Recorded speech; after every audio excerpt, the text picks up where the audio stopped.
Cool, so Jade, we'll talk about shoes first. All right, so throughout your playing career, you must have worn a gazillion different pairs of shoes, brands. So do you have a favourite that like you always go back to? Yeah, I think I've definitely gone through all the brands. I actually started out with Nike Air Max because I like the height. I want to be tall. I was one of the short ones, and then I soon realised when I got on the England team that wasn't a go. You needed a bit more stability. There's got to be an image of you somewhere playing in Nike Air Maxes. So we've got to see insert image here. So then I went to Asics. And like everyone, started off in the running shoes, but again realised I needed more stability.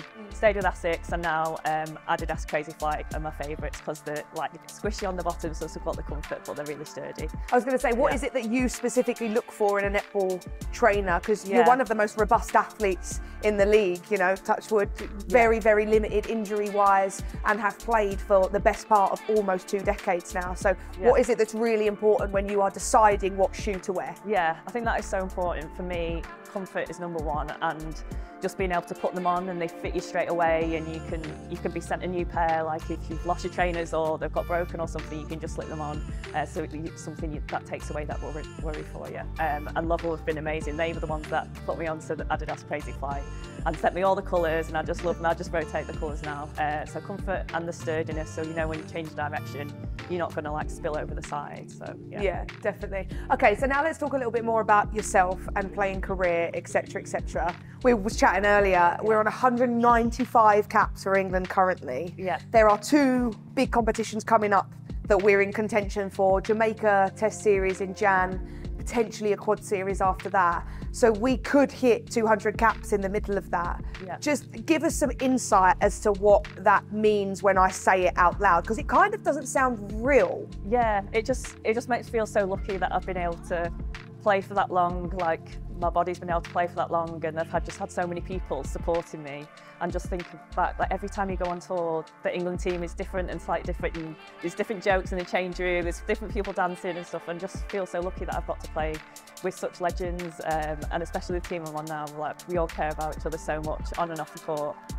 So yeah, so every like cap I get, I really appreciate it. I absolutely love singing God Save the Queen, God Save the King now. So yeah, we always get those tingles and just love playing for them. Who keeps you young in the current England team? Who are the ones now that you're like, right, now I've got to chase after you? Yeah, I think Liv to Sheen and Finley. They're the ones I always go to if I need a bit of a laugh. They're always in the corner doing a TikTok dance, so I'm sure they might get me doing a TikTok dance at some point during the season. But yeah, it's good to have those youngsters fresh in. They're just absolutely fearless, so confident. And as you get older, sometimes you get a bit more worried about things. So just being able to connect with those youngsters like keeps your mind fresh and realising you've got to have fun as well.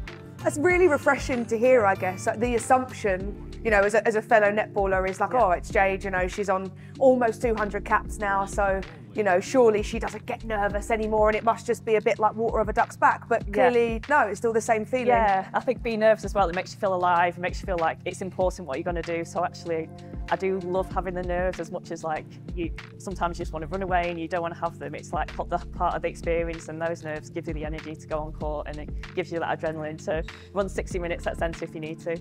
And you must have accumulated so many different dresses in your tenure. Do you still have them all? Yeah, I'm a hoarder, and I love anything sentimental I'll keep, so they're all in my attic, but I'll keep them safe. And I've just loved the evolution of the dress, like from when we first started, and it was like pleats and a bit flary, and now it's gone like streamlined, and I just like love how professional the game's gone and how things have changed. We were saying earlier, you're going to need like a whole room to commemorate all of your dresses, not just like a wall or a shelf. Like it's going to have to literally be an entire room. When I retire, I'll just go and sit in my room in my dress and live out the memories. Exactly.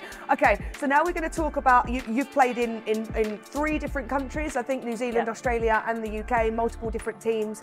So talk to us about some of the key differences playing in those different leagues has sort of given you, you know, what's the difference playing in New Zealand versus Australia versus in the UK? Yeah, I think for me, I really wanted to go and play over there because it was more of a professional league and you could spend every day training and really concentrate on that. So I think that's the main difference, and I think that's where we're getting to in England. That we are getting to the stage where we can train every day, but needing that extra support, wanting the league to go professional like it is over there.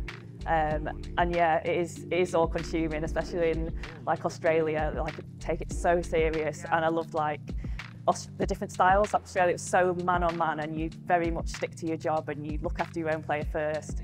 And New Zealand, that style where it's more of a zone, but I felt like I could still go in there and play my man-on game and fit in with that style, which is really interesting. And I think in England we've got a bit of a mix where we can switch between the two, lots of switches and play on and off. And like you look at players in our league, like Imogen Allison, who can fly for intercepts, and like Beth Cobden, who like stick to you like glue. And I think we've got such a good variety of players over here. Okay, so now we're going to have a little bit of fun to end off with. I'm going to give you some categories, and I want you to name the first player that comes to your mind in terms of like the best at that. And it can be anyone in the world, but you can't name the same player twice. Okay? Can't say Olivia Murphy for every You cannot say Olivia Murphy for everything, so pick one of them. Right. So firstly, vision. Vision, Joe Harton. Okay. Speed. Sasha Corbin. Change of direction. Nat Metcalf. Rebounds. Fumi Fidoju. Intercepting. Layla Guskov. And shooting accuracy. Ellie Cardinal. There you go. Amalgamate all those players together, we'll win everything. Perfect. Jade, thank you so much for your time. Thanks, Mikki.